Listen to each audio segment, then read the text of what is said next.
You know that feeling when someone finally says the quiet part out loud? That's what She Impacts Digital is. I interview women founders and marketers about building their digital world on their own terms, and we go beyond strategy. We talk about nervous system regulation, real founder stories, and we close every episode with one tip you can actually do. No massive overhaul, no guilt, just smart, simple moves that fit into your real life as a mom and a builder. Hi, I'm your host, Stephanie, and each episode we break down the real strategies behind visibility, growth, and scaling, paired with the deeper work that actually makes those strategies sustainable. I'm excited for you to be here. Came out of meditations crying because I realized I wasn't being true to me. Moving the business here put extra pressure on me. Hello, I am so excited to share a little bit about my story and what has brought me to creating this new podcast. My name's Stephanie, and I started a digital marketing agency last year called Effortless Impact. On social, we go by She Impacts Digital, and the aim of my business is to do it differently. The reason why I think we do it differently is because we offer services in a way that incorporates data, strategy, and heart. Because my past experiences, which I will share in just a minute, have really informed how I operated my business, what created a loyal following, both for my service and my products, and how that has come with me through my pivot. So let me begin. Until February last year, I was running an international olive oil skincare brand. We were a small business that operated with a small team and had a very loyal customer following. I started the business because I had an idea when my grandmother got sick and I was pregnant with my first child. I actually had the idea before I was pregnant with my first child, but to really hold on to my heritage in a product. So my heritage is Greek, and I spent a lot of years as a child on the island of Zakynthos where I was with my grandmother.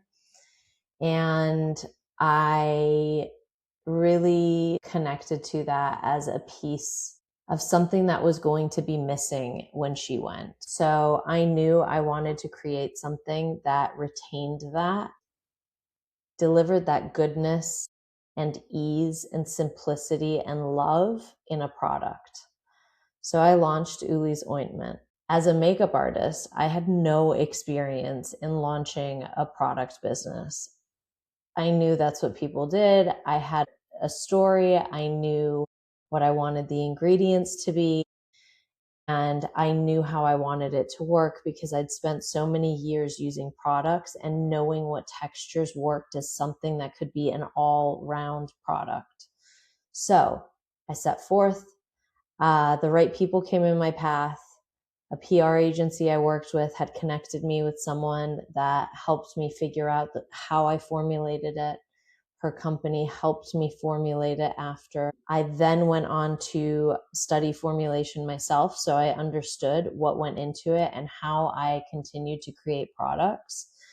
And I created the rest of the products in our business myself.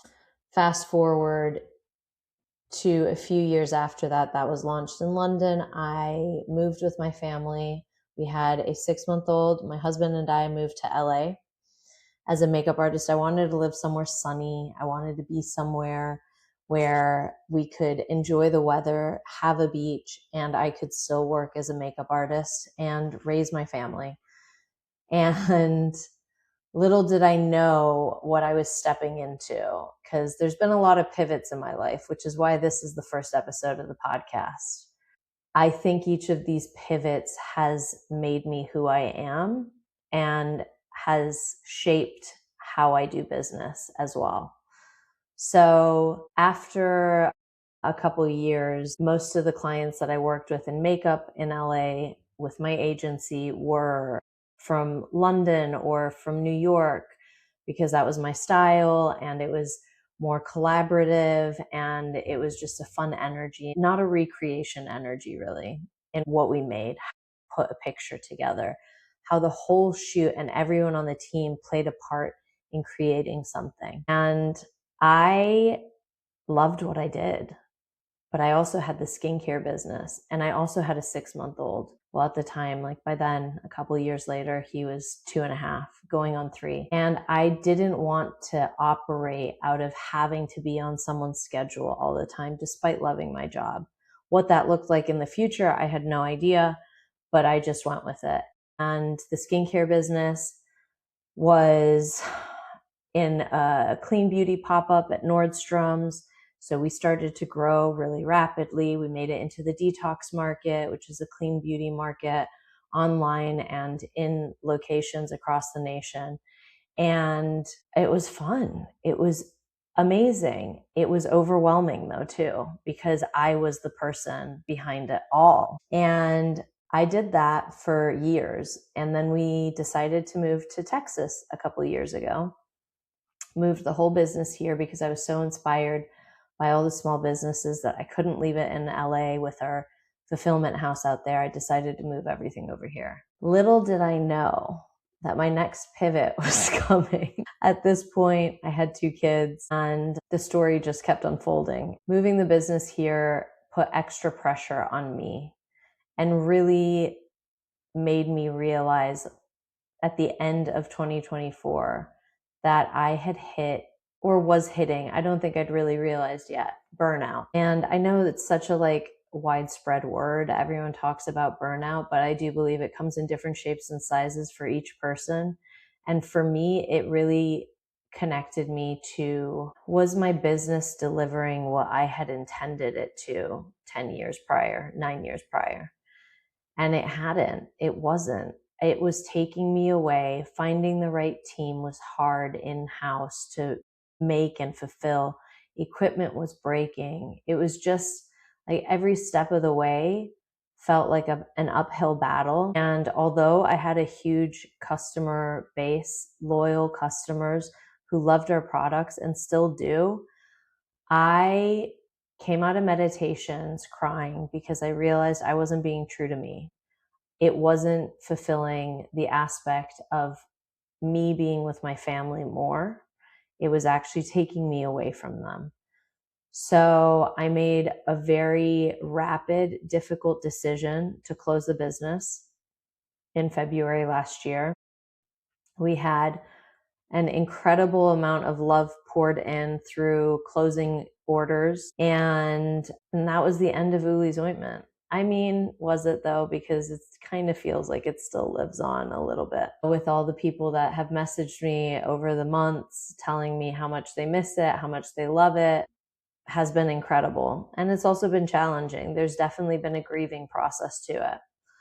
That takes me to the summer of last year when I had female founders, moms, businesses coming to me with a struggle that I heard over and over, which was also the part of Uli's Ointment that really made me want to create it, because I knew there wasn't something that could do all those things that it did in the end and continued to do for years. What I kept hearing was these women saying they had someone that helped with their website but didn't finish it, or it actually didn't turn out the way they wanted it to, or the way that they were told it was going to. They were left not knowing how to run it. Just all of this extra stress. And when you're running a business and you have so much on your plate already, the last thing you need is to know that your digital face isn't available because you don't know how to do it and you haven't spent the time on it. And it's not always about growing, but nowadays everything is online. And having a presence online for a brand or your business matters. So I started helping with websites.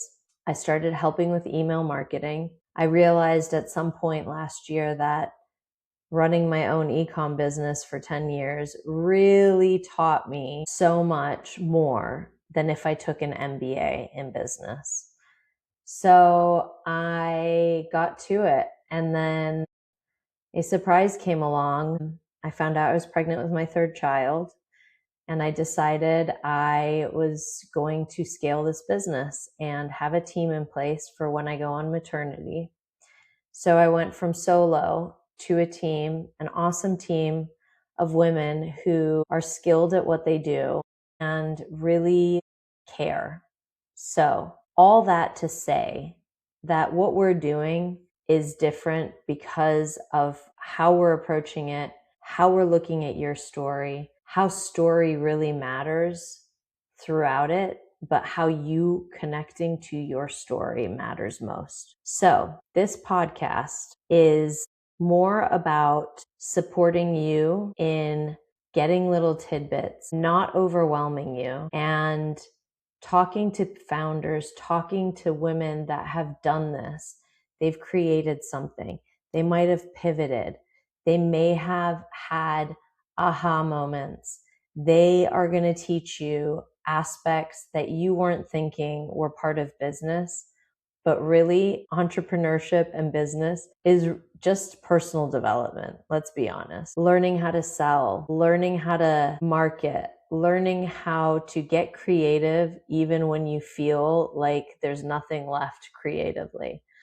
There's so many aspects to this and to running a business like this that I just want to help you shift perspective. I want you to see that your mission really matters, and I want you to see that through each of these episodes, there will be something that you can relate to or take away and apply in some way to your own brand or business. And here's what I know now. This is not just my story. It's what I see with so many female founders who haven't learned the strategy, don't understand how to read the data, but they started something with their hearts. So you're not alone. It's actually in research. 77% of entrepreneurs report chronic stress, and women founders report higher rates of anxiety than male counterparts. That is how widespread this is. So how do we find a way to actually get back to our businesses working for us? That's what this podcast is about. We can't make bad strategy decisions because we're dysregulated and we have all these things that we need to do, which is usually the case. We need to find ways that support us in supporting our business so that it can give back to us. And I learned that the hard way. So the reason why it feels so impactful, Effortless Impact, to be doing what I do now is because I can support women in getting their visions out there, in communicating what they do so much better than I could just doing it for myself. I feel like I can have a bigger impact because I get to work with other women and mothers and create something that they can feel so excited about after having had bad experiences. Whether it's websites, whether it's emails, whether it's any of these things. Here's a couple things to consider. Do you always feel like you need a new logo or new colors or new niche and shift and change what you're doing all the time? It's not your brand that's broken. It's you needing to feel safe in what you've created so that you can show up in a way that is communicating it across all of the platforms. And that's not just social media. It's your emails and how you're communicating it, and not just selling and not just educating. It's got to be something that really touches your customers and talks to them. Another thing to look out for is if you're posting on social media from panic and not from purpose.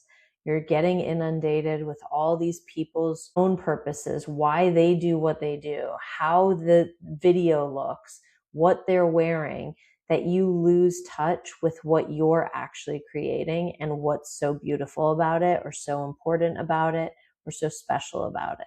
And that's what we get back to. Another thing to look for when you are looking at your business is, are you pricing from fear of rejection? Are you saying yes to everything? Do you feel exhaustion instead of telling yourself it's dedication? Are you looking at what needs to change so you feel more yourself? These are all aspects that this podcast is going to touch on and help you, support you to get to where you want to go. in a way that feeds back to you and doesn't just take away. With that being said, I'm so excited for you to listen to our episodes of She Impacts Digital podcast and share with your friends. Even if you're considering starting a business, these are all things that can be applied. If you already have a business, every year reworking websites, redoing this, redoing that is crucial, and reconnecting to our why and our purpose in what we do is what makes it work. So I invite you to listen to these episodes, see what comes through for you, and take note. Take note, listen in the car, take mind notes, and see what moves. I'm so excited, and thank you for being here.